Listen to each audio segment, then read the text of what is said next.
Hey, cool kids. Thank you for joining us this week on the Cool Grandpa podcast. This week's guest is Mark Aylward.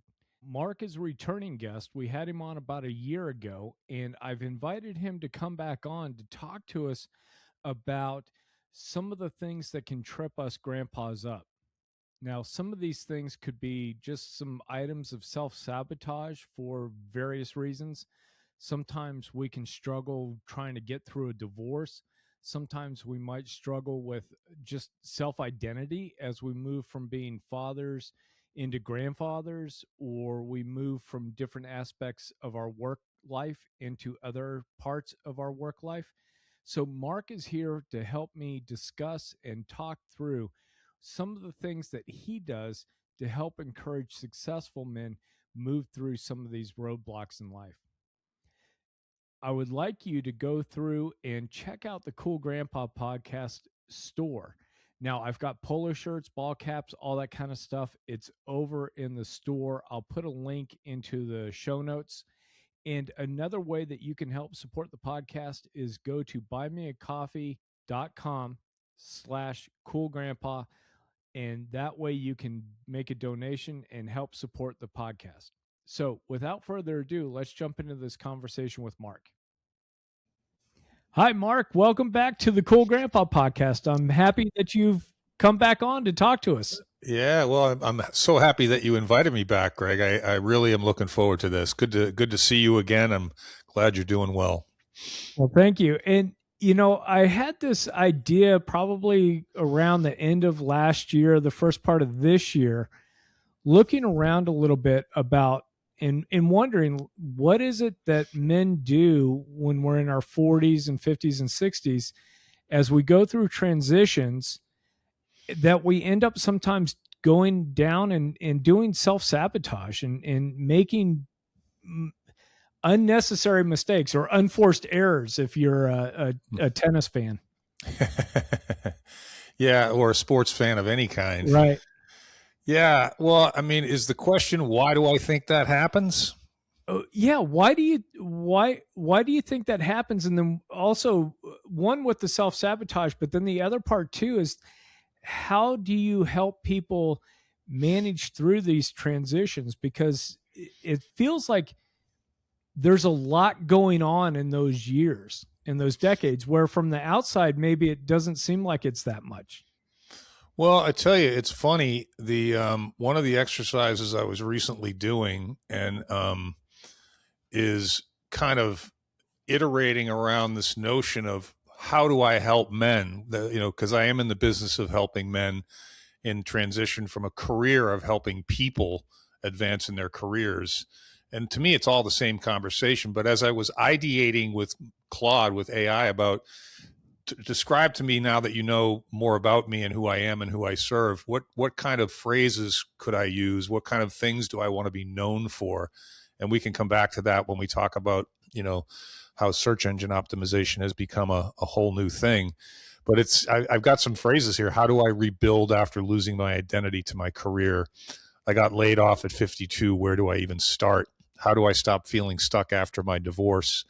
And, I'm still kind of wrestling with this idea of who I am and who I serve, because as I think I've mentioned to you before, what I do helping people move from where they are to, in their mind, a better place, with the predominant focus being on professional circumstances. But I just can't avoid the personal conversation, because so many of us are so tied up in our careers that I've found in my case that I can't talk to someone responsibly about their professional advancement unless I dig into their personal circumstances as well.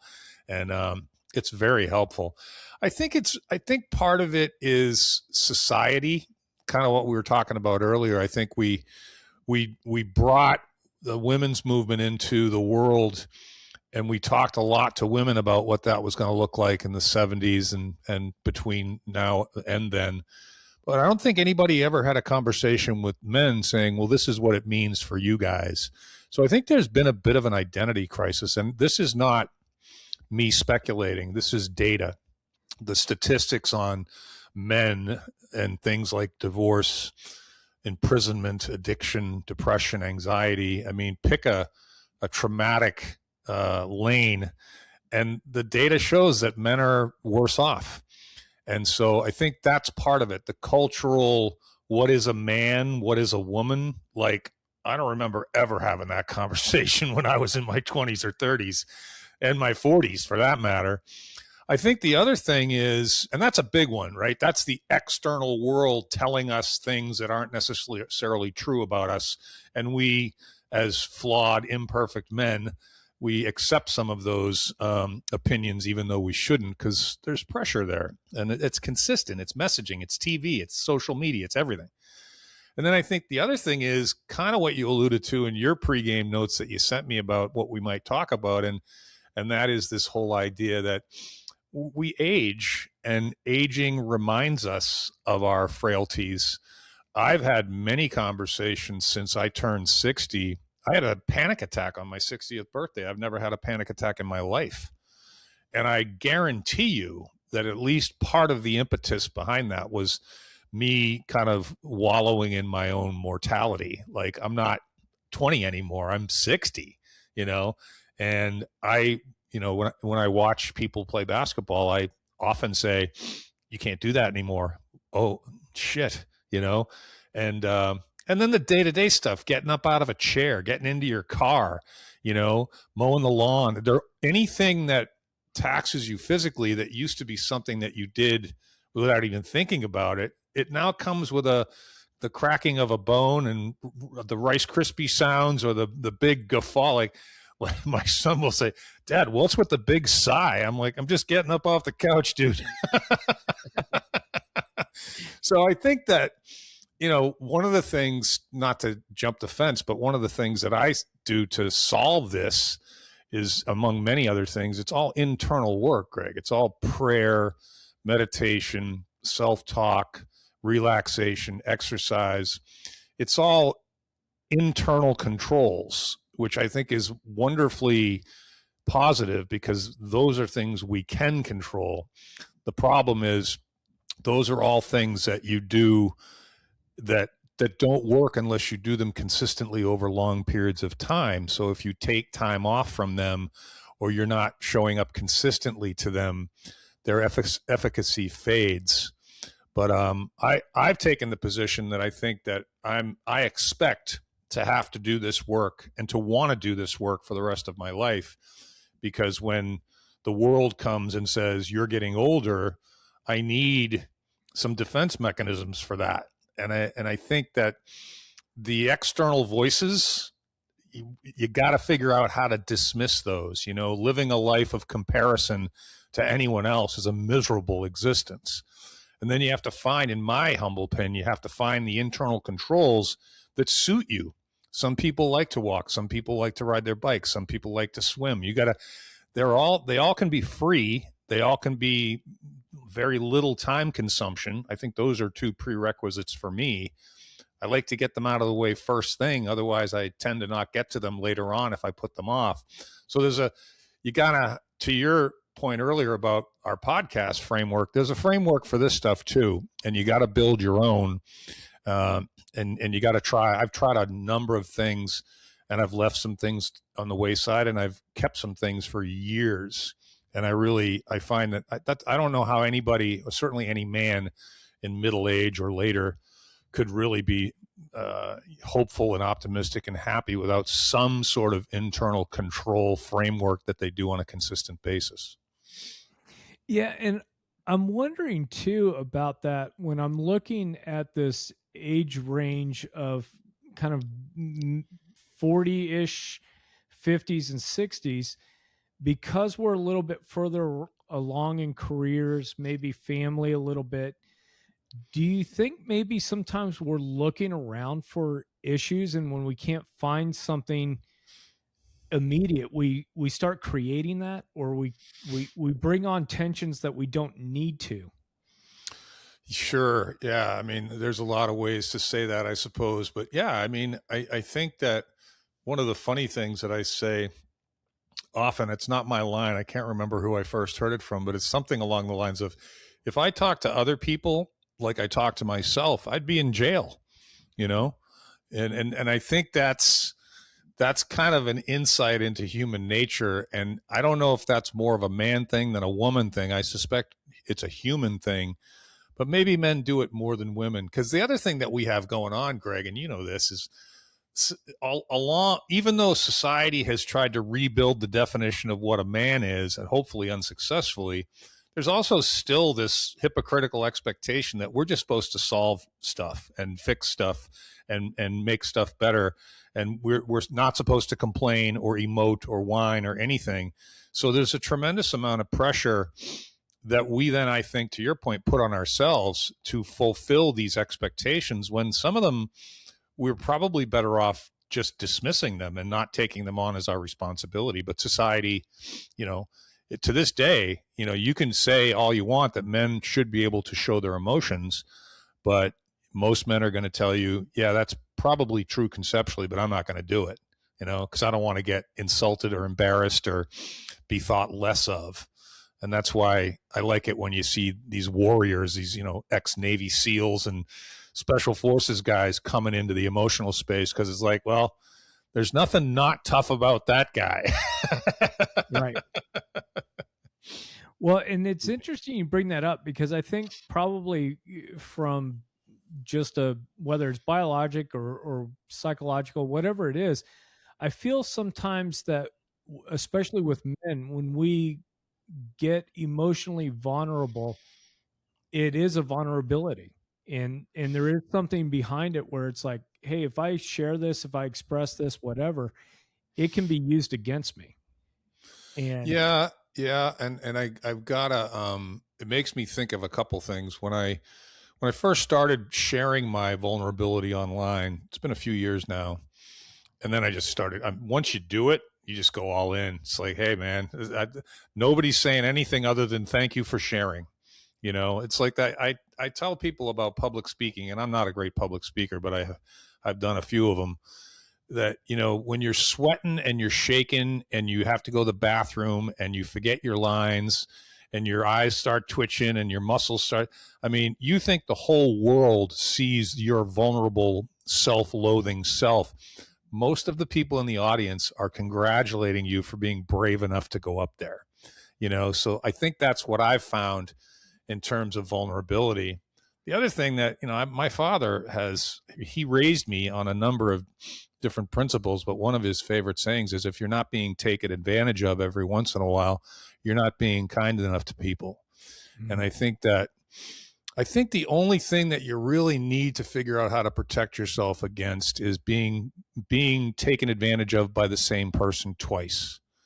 That's really, I think, the best you can do. Because if you live your life protecting yourself from being taken advantage of, I think you just miss out on a lot of interesting things that, you know, might be risky or might be dangerous or might be out of your quote unquote wheelhouse.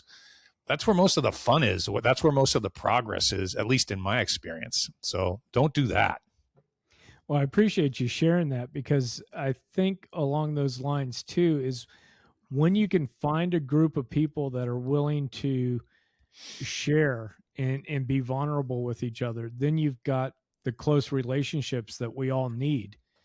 And I know with men, it gets to be hard to find that tribe. And it gets, when we leave work, when we leave, you know, maybe we move and we leave a church group, whatever it is, it's tough for us to bring that group back together wherever we end up. Yeah, it's a challenge. I mean, that's another thing that gets challenging is friendships, you know, because there are things that you do when you're a single guy that they don't disappear when you get married, but you get married, you have children, they have grandchildren.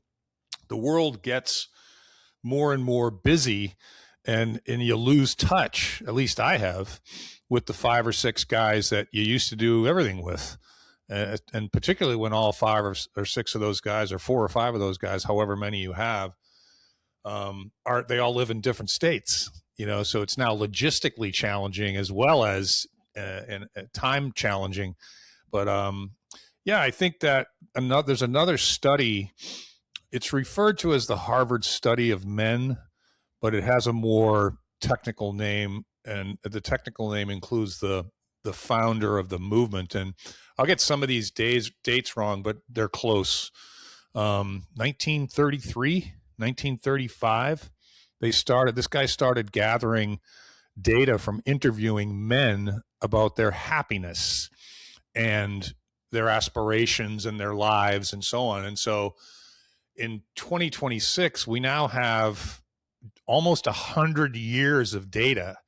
And in 1933 or 35, when they first started interviewing these men, they were all relatively affluent white men, because that's who was going to Harvard at the time. And over the years, they became different colors, they became different ages, they had wives, they had daughters, they had sons, they had, now we're probably into the great-great-grandfather, great-great-grandson, great-great-granddaughter. So this data is now not just about men, it's about human beings with a focus on men. But now we have the opinions of their wives and the opinions of their daughters and their sons so it's a fascinating study, but it all points to what you're talking about, and that is the number one thing that brings joy to the lives of men is the number and depth of their personal relationships, and so that can be a community of men, it can be individual friendships, it can be family, but not just the number of them, but the depth of them. Like, what do you guys talk about? Well, we talk about everything. I got a handful of guys I can talk to about everything. It's not 20, it's like 5, and 2 of them are in my family. So I think that study, if you've never looked at it, it's worth a gander. It's worth a peek, because it's rich with very interesting information. Yeah, I've heard a little bit about that. And I think if I can, I'll find links to that study and put it into the show notes so people can investigate it. Yeah, good idea. Now, why do you think sometimes we have trouble with the transitions in life, moving from fatherhood into being grandfathers, or younger men into older men? Why do you think sometimes we get lost in trying to figure out who we are in the next transition? Well, again, from having thousands of conversations with hundreds of different men over 30 or 40 years, I think that from my own personal experience, I just told this story the other day. I remember bringing my daughter to New York years ago, and it was effectively the emptying of my nest. But I didn't think about it at all until I got back home and I walked into my house and was met by no one for the first time ever. And I started bawling my eyes out, Greg. I was so sad. I was so lonely. I didn't wallow in it. It didn't last long, but it struck me with such a force. And I thought to myself, you moron, you didn't see this coming? And it's like, I don't think we plan for these things. I tell young fathers when I walk by them with young children, I always say something like, take a lot of pictures, man. He's going to be 18 tomorrow, And I don't think we plan ahead with our personal lives like we do with our businesses or our professional lives. There seems to be something about our professional lives that encourages systems and processes and planning and budgeting and we set goals every, all the structure around our professional lives. Very few men that I know have that same structure around their personal lives. And you can tell who they are. They're the guys that work out all the time. They're consistently doing that. They're playing golf, or they're reading books, or they're listening to music, or they're doing things for their personal selves that have structure and consistency to them. I think those men are rare in my experience. I think we allow ourselves to get surprised. It reminds me of, I associate the filing of my divorce papers with my 40th birthday. And so that's 24 years ago. And I associate it with that because it struck me on that day, the actual day of my birthday, based on the interaction I had with my ex-wife at the time, I think this is over. And I didn't act upon it on that day. I took a couple more years with it. But when people say what happened, I'm like, that was the day that I thought to myself for the first time, I don't think I can do this anymore. And so, but I can't say I planned for it. I mean, everything about my divorce came as a surprise to me.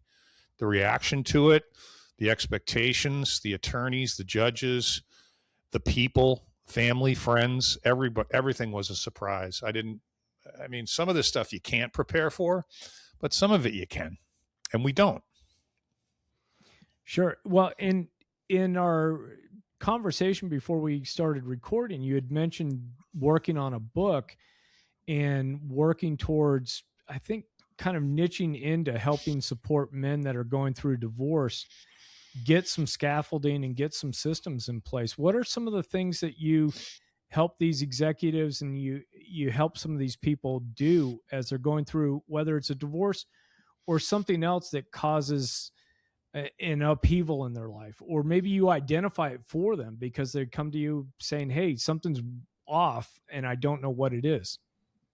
Yeah, it's thank you for the question. It is what I've decided to do with the rest of my life, because nothing was available to me when I went through my own. And the profile is the successful man. And I've really wrestled with the profile of this man because I want to help everybody, but you can't market to everybody. You have to try and attract a specific audience. So because of my experience and who I am, I've decided that I think I'm going to focus on this divorce concept, because that also brings usually financial hardship and relationship challenges and well-being challenges. And it's all the same conversation. And you're right. Sometimes I do have to help them identify exactly what it is. Because most of what I do is really operating as an advocate for these guys and getting them to trust me so they can be vulnerable and share everything with me. Because if they don't share everything with me, I can't help them as well as I can when they do. And my daughters have helped me develop a sense of empathy and really good listening skills that I didn't have. You know, I had good ones and I was somewhat empathetic, but I'm 100% empathetic. And I listen really well because my daughters, they beat that into me when they became young women. Dad, you don't have to fix everything. Sometimes we just want you to listen, you know? So, you know, I don't know. My framework right now is called the REAL framework. It's REAL. And those letters stand for reflect or reflection, evaluation or evaluate, activation or activate, and lead. And in the lead category, I really partition that into two components. One is how do we lead ourselves, because it's my firm belief that we can't lead other people until we're doing a good job leading ourselves. And that we talk about modeling and behavior and consistency and things like that. The reflect piece, and I like the framework for a couple of reasons. It's very simple and it's in the right order. The first thing that you have to do, I don't care what you're contemplating, if it's a significant decision, is I think that you have to reflect on, who am I? What am I doing here? How did I get here? You know, how can I get out of here? What are my values? I think most of us live our lives without ever questioning what our values are. We presume we know what they are. Like, I'm honest and I'm affable and I'm funny and I'm intelligent and I'm articulate and I believe in God. And well, if you laid out every action you took today and every word that you uttered today, would they be in alignment with your values? Well, how about that guy you told to F off? You know, that's not consistent with your values. How about that moment where you questioned the existence of God in the afternoon because things were so difficult? Is that in alignment with your value? So that's a really powerful exercise. When you can reflect on your values as it pertains to how they align with your actions and your words, now we're getting honest. Now we're getting real. No pun intended. But we spend a lot of time in that reflection. And then, you know, once you reflect on all that stuff, honestly, and you've got copious notes and things to reference and links to look up articles and stuff and watch some YouTube, whatever you're going to do to go ahead and polish that apple, if you will, after that honest reflection, which is exhausting, and you really do need someone else to help you with that, or you won't do as good a job, because I can be candid with you and still be kind. And I'm not going to tell you what you want to hear. I'm going to tell you what you need to hear. And so, but I'll do that without judgment, and I'll do that kindly. So that's the framework. And it really, I spend an hour with people going over that rigorously, usually on a Zoom call or some sort of video call, so they can have the recording, they can have the transcript, and they don't have to take notes, and they can focus with me during the discussion. And then at the end of each hour, and it's usually a 3 or 4 hour in total, I'll say, take the next 2 weeks. Here's what your work is. Go off and do this work. Most of it's going to be investigation and confirmation, and maybe you'll try a few things, and maybe some of these habits, maybe you'll try some meditation, maybe you'll go back to praying if you were raised Catholic or whatever, and you just fell away from the church, which is my situation. I came back to the church later on. So, and then we get together in the second hour, I give 2 weeks to people, because most people are busy, and this requires focused, quiet energy. So it might only be 2 or 3 hours worth of work, but you might have to spread it out over a couple of weeks, and I don't want people to feel pressed. And then they come back to me and go, okay, here's what we did last time. Here's what we set you off to do. How'd it go? What'd you do? What did you not get to? What'd you think about it? That becomes evaluation, right? That's the E in real. And that evaluation, basically, there's a confirmation process there. There might be some additional insights for me to comment on. Maybe think about this.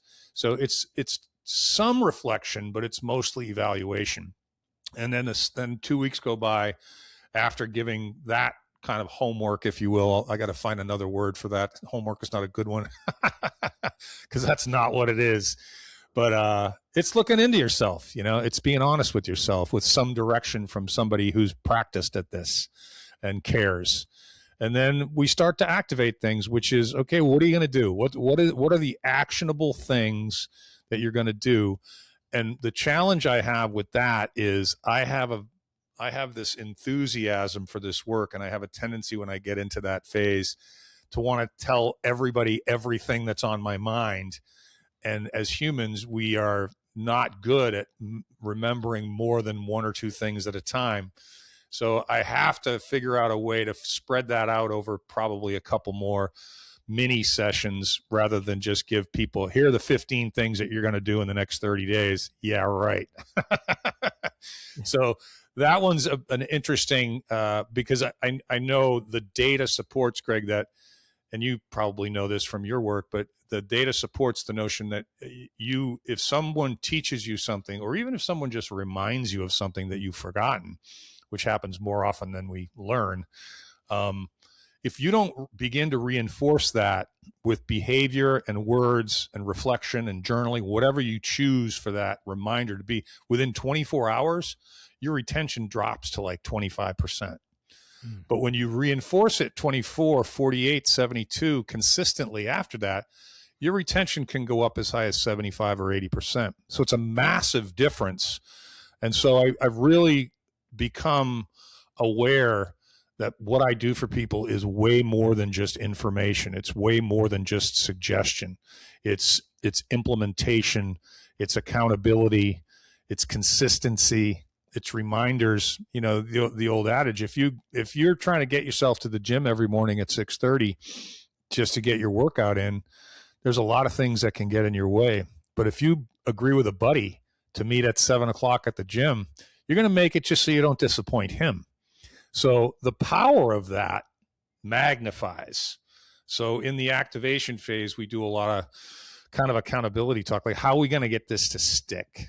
Like, do you really believe this stuff? Or you're not? Don't tell me what I need to hear. Tell me what's the truth. Because if there's something that you're struggling with in the activation phase of this, let's find you something else to do. There's most assuredly a replacement for that activity. Like, if you don't want to jog, or you can't jog anymore, find an incline and walk, or swim, or get yourself a bike or whatever. There's not just one way to address an issue. And then the leadership thing, I love talking about leadership. I think the world is lacking in leadership. I think there's a lot of people in positions of authority who are not leaders. And I think there's a lot of reasons for that probably is a whole podcast episode unto itself. But I get people to talk about, how do you lead yourself? The most important thing about that is, and we talk about this on the podcast all the time, is showing up, showing up every day, showing up prepared, showing up with a good attitude, showing up with enthusiasm, and showing up when you don't want to, and man, anybody can do that. It's not easy, but it's simple, And so I spend a lot of time on that concept of what does that mean to you, showing up for what, showing up as who. And then we talk about leadership of others, which I've had a lot of experience in. And I think one of my favorite statements that I've come up with, obviously borrowed, everything I do is borrowed from someone else, but I guess we can all say that. But, I think leadership is all about, do you have a willingness and enthusiasm about being responsible for the well-being of other people? Because if you don't, you shouldn't be a leader. But if you do, then every other quality that is necessary to be a good leader will come as a result of that commitment, because you gave a shit about your fellow human beings and you meant it. Like, I care about what's going on in your life. I care about your success. I care about your prosperity. I care about making sure that you're constantly challenged and learning new things. I care about you feeling appreciated. I care about these things. Well, you don't care about those things if you're not concerned with the well-being of other human beings. So I like that all-encompassing thing to say, well, what is a leader? Well, he or she cares about the well-being of others, like really cares. So that's a long-winded answer to your framework question, but hopefully it was germane to our discussion. It is. And I love the leadership part of that, because part of the tagline on my website is talking about leading, loving, and learning. That as grandfathers, one of the best things we can do is lead, but we don't lead by, forcing everybody to do what we say. We lead through example. We lead through patience. We lead through some of these different avenues that are open to us. And so I absolutely love that, because I think sometimes too, we oftentimes will think the older that a person gets within a family structure, the more hands off and more of a participant they are versus a leadership role. Yeah, it's a great role, isn't it, being a grandpa? My grandson's actually here today. He's in the other room with my son, his dad. And so I was just getting an update from him before we started about school. And he fibbed a little bit. He said he likes school. I'm like, I don't know any kids that like school. Come on. Let's be honest with each other. Right. Yeah. Said, well, I particularly like recess and gym. I'm like, okay, now we're talking. Yeah. Absolutely. Go ahead. Oh, I was going to say, do you find that there's a real aha moment when you're working with somebody in the first part of that, the reflection piece, when somebody might identify that their values and their actions aren't the same, and that they realize that there's a tension or there's something there that they didn't fully understand until you helped walk them through that process? Of course. Yeah. Way more often than not, I think, to my statement earlier about being, if I talk to other people like I talk to myself, I'd be in jail. Yeah, I think we all do that. We all lie to ourselves. We all have, and when I say we all, I really mean me. And I'm hoping that there's a group of us, that I'm not the only weirdo that feels this way, but it's like, we have this interesting thing that we do where we want to tell the world how wonderful we are sometimes, and then we want to hide from the world because of how terrible we are in our own minds. And it's really an interesting, because it's a huge chasm between these two things, right? It's not like, you're okay, you're not. It's you suck or you're awesome. It's like, oh, wait a second. Neither one of those is probably true. But I think the bigger thing, interestingly enough, and that's a big thing because everyone's a little bit different, but there's a bag of 10 things to choose from. Mhm. the way you feel about your body, the way you feel about how you engage other people, your relationship. There's a bag of 10 of them or so, 5 or 10 of them. So we all have some of the 10. Some of us have all 10. Some of us have a couple. Most of us are in the middle ground there. But I think the thing that really gets people's eyes lit up and changes their physical appearance right before my eyes is when people start to understand what's possible. Like, you are not nearly as limited in what your options are as you believe you are. And I know exactly why that happens, because that's how I spent my life. Is people get, at 17, maybe 15, the world starts to tell us what we should be, right? Our teachers start piping in, our parents start piping in, our uncle pipes in, the gym teacher pipes in, the guidance counselor pipes in, all these adults with all this supposed wisdom. And I'll say right now, there's a difference between knowledge and wisdom, and it's big, right? So all these well-meaning people who we at that moment in our lives look up to and value their opinions, whether we should or shouldn't, because they're adults, they start to shape, oh, maybe I can play professional baseball, or my dad wants me to be a doctor, or that my parents want me to take over the family business. Someone else has plans for us. And many of the people that want to share their plans for us don't know anything about us. And that's when it starts. And then we get into whatever we get into. How many people do you know, Greg? Maybe not off the top of your head, but you probably can think of some of their names that are doing something right now that they don't want to be doing. And they're doing it because they believe it's their only option. They believe there's either golden handcuffs on them and they can't leave all that money on the table, or that because they're a project manager in the healthcare space, the only other job they can get is as a project manager in the healthcare space. Nothing could be further from the truth.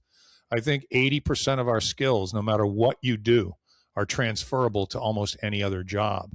And this is an interesting conversation in the day of AI, because there's all this fear that people are spreading about everyone's going to lose their job. No, they're not. You are a valuable asset in the world if you can articulate in a concise and interesting fashion how you solve difficult problems. That's always going to be a hireable asset. I don't care what the tools are. And I've sat next to technology for 35 years and watched people come out with the next best thing. And half of them are still around, and the other half of them we don't even remember. They never panned out. So I'm not suggesting that AI is or isn't going to impact that, but I think that, to your question, I think when someone registers it, oh my gosh, Mark, you just opened up my world.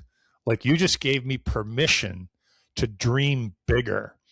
I don't know anything that's been as impactful as that. Although I have had a couple guys tell me, you saved my life.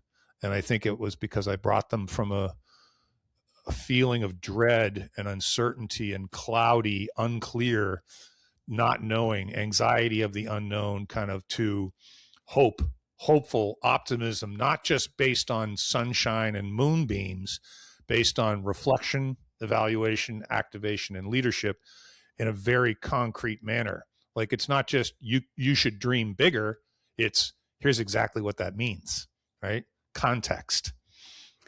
Well, and do you find, in one of the things I love too, following your blogs and everything, was the one that you did, I think, a week or so ago, the imposter syndrome that you were talking about.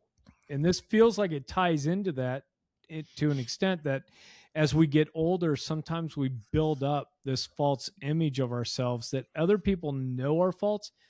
We don't know it's faults because we have this preconceived idea of our own limitations. I've only been in the healthcare project management space, or I've only been in finance, or I've only been in this, so this is all I can do. Mm-hmm. Mm-hmm. Yeah, imposter syndrome is a real thing. I think it's kind of an interesting aside. It's not a great movie, but Jim Carrey made a movie called Yes Man. I don't know if that rings a bell, but the premise of the movie was he was a dreary, bored, ne'er-do-well, not getting anywhere in life, kind of lazy, not accomplishing anything. And he ran into this guy, then This guy was a Tony Robbins like guru kind of guy. And he said, you're going to spend the rest of your life saying yes to everything. You want to go on that date? No. Yes, you do. You want to go skydiving? No. Yes, you do. So, and as he continued to say yes to things that previously frightened or intimidated him, his character just blossomed into this exceptionally joyous man who was willing to do almost anything. And then it took some comedic turns from there. But I think it's true. I think that, we put these limitations on ourselves. But a lot of times, Greg, what I do find is they're voices from the past, because like you've heard the statement, there are certain things that you can't take back when you say them. Well, if you're putting in the head of a child and then a young man, and we supposedly don't even have our fully formed brains until we're like 26 years old. And if that's true, good Lord, look at all the decisions we have to make when we have no idea what we're doing, But those things stick. I am who I am today in large part because of the way my father behaved in front of me and what he said to me at different stages of my life. Most of that, fortunately, is pretty good, but a lot of it is limiting. I remember telling him I was going to start my own company when my ex-wife was pregnant with my son, and I had 2 little girls, and we were building $1 million home, and I quit my job to start my own company. He thought I was out of my mind, but I was able to look at him and say, you were an airline pilot for 38 years. And you flew for the same company for 38 years. You don't even know what it's like to look for a job. You have no idea what it's like to run your own business. All you hear is risky and scary. All I hear is I can make a lot more money because I know what I'm doing now. I cut my teeth with my mentor for 5 years before. I didn't just jump into it, But that was a perfect example. Like if I listened to him, I never would have started my first company. But I had the ability to process that, probably because I had already been in the business for a few years and had helped all these other people with big decisions. So I had some semblance of how to structure that conversation with myself. But yeah, imposter syndrome is real. Yep. Well, and Mark, as we start to wrap up this conversation, is there anything about the framework, anything about the transitions that men go through, anything that even that what we could do today to help the young men coming behind us find their way a little bit easier than maybe we have? Well, yeah, I have seeded the online space with pieces of content that are attached to my name.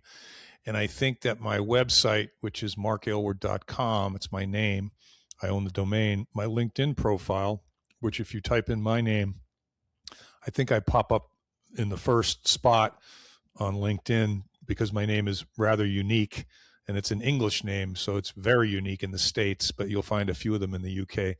If you find Mark Aylward in Britain, it's not me.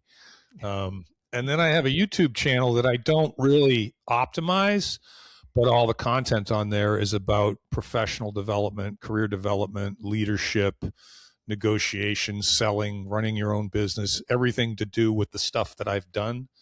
And it's all free.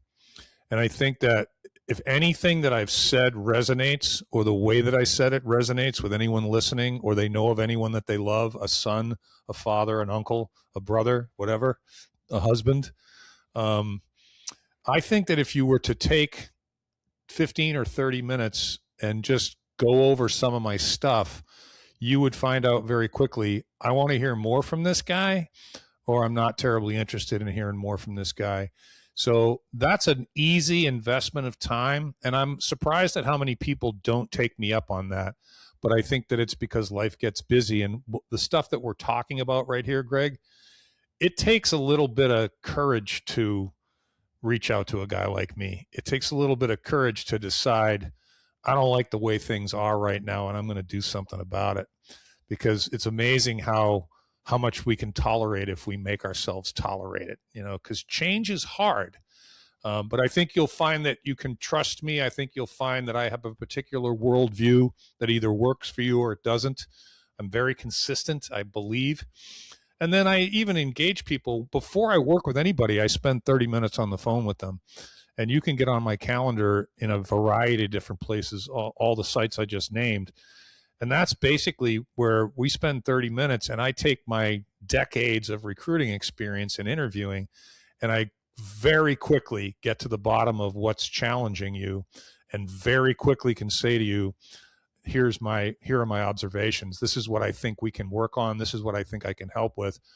And if you want my help, this is what that looks like. And I don't sell anybody anything, because if you're not ready for me, I can't help you. If I don't resonate with you, I can't help you. And if you're not willing to do some difficult work that's not complicated, it's simple, but it's hard because it requires transparency and honesty. And I think that alone scares a lot of, maybe I'll call Mark later. I'm not ready for that now. So that's what I would recommend, in terms of getting to know Mark or finding Mark or whatever. And I've got the podcast. You've enjoyed it, you said, so I really appreciate that. It's called the Imperfect Men's Club. I do that with a buddy of mine, Jim Gurley, and Jim's an interesting guy, and we have a lot of fun. And there's a lot of value to be had in the same conversation that we're having right now, just by listening to the podcast. So if you're a podcast person, you might get a kick out of that. And then I'm coming out with a book. I'd love to tell people when it was going to be. The first draft is done, and I gave it to my older brother to help me with the editing, and I'm probably going to put it in front of a couple more people. But it's about that. It's about where are men today? Why are they where they are today? How did we get here? And what can we do about it in the pursuit of a more joyful life, a more satisfying life, a more service-oriented life, a more fulfilled life? The word legacy comes up a lot. I don't know how I feel about legacy, because that implies when you're gone. We're not there yet. I think it's more about, my buddy Alan helps wealthy ranchers who are contemplating selling their multi-million-dollar ranches, who've been working themselves to the bone. And these guys retire, or they give the business to their kid, or they sell it, and they're sitting on big wads of cash. But a lot of them die shortly thereafter because they didn't have anything else. There was this void. So I'm trying to help guys avoid the void, I guess. Did I answer your question? You did. And, one of the things I'll just say too is, folks, when I had Mark on about a year ago, after that, he's one of the few guests that I've had where I really have dived in, listened to the podcast, kind of followed along with Mark on LinkedIn and some other places. So I don't do that all the time. So I guess for whatever it's worth, Mark, you're getting my endorsement for. Well, I take that warmly and with much appreciation, because I think highly of you, Greg, and you've been a really stand-up guy. You've been very consistent. You talk about showing up and doing what you say you're going to do. It's unfortunate, but there aren't a lot of guys in my experience that do that. And I think I think to be honest, I think to your point, I think it is because I resonated with you, because you are busy and you have a lot of guys that you could listen to, and you've chosen me, which I think implies that at least something about the messaging is resonating with you. But I can't tell you how much I appreciate that. It's really helpful feedback, and it's very kind of you to do that. Oh, sure. Mark, before we wrap up, is there anything you wanted to bring up that I haven't asked you that you feel prompted to share with the audience? No, that was pretty thorough. I mean, there's a couple of threads for stories in there, but that's a 30, 45-minute conversation. So we're going to have to do a third version of this, Greg. That sounds fine with me, and we'll definitely have you on when the book and everything comes out. Yeah, that'd be fun. That'd be fun. I don't have any experience publishing, but I think the self-publishing world is way past where it's ever been. I think it's easier than it's ever been. So, but I think that's I listened to, I'll close with this, but I listened to a guy, Jim, actually, my podcast co-host, sent it to me. It was about 1 minute and 30 seconds. And then the guy's name escapes me. He's a French philosopher or something like that. He's alive today, but he was on a podcast with this guy, Chris Williamson, who's a young man that does a really good podcast. I think he's a British guy. And they were talking about men. And this guy made the statement, and I'm paraphrasing, the most interesting men are men who have been broken. and figured out how to put themselves back together. And then he expanded on that. And I literally listened to that or watched that video and wrote down, this is what the book is about. It just like, and it all just came to me because I've been thinking about it for years. But his point was, if you've been broken, then and you've had success, and that success was either taken away from you or put on pause for a sec or whatever, you've had some loss. When you come back from that, you come back with a heightened sense of humility. You come back with a heightened sense of gratitude. You come back with more empathy. And it was such a rich minute and 30 seconds that it just like, that's my whole book right there. This is how you get broken, and this is how you get put back together, and this is what's going on around you that's influencing how you feel about being a man and what a man is. And I think when I start to explain to guys, this is what happened, I'm going to have a lot of guys go, that's obvious in hindsight, right? But we don't think about that. Anyway, you can get me going, Greg. I'll shut up now. Well, Mark, I have enjoyed this conversation. I've enjoyed your insights on these topics that we've brought up. And, I look forward to our next conversation. So thank you for being on the Cool Grandpa podcast. Yeah, thanks for having me, Greg. It was a pleasure. I enjoyed it as well.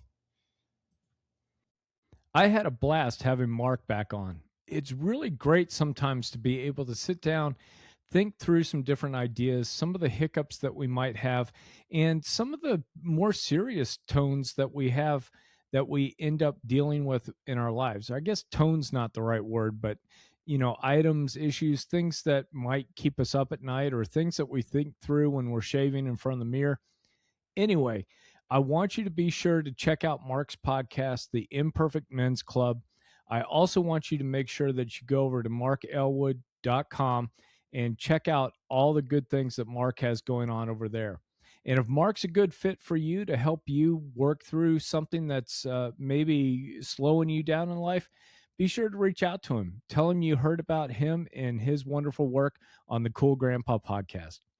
And until next time, everybody, remember to stay cool.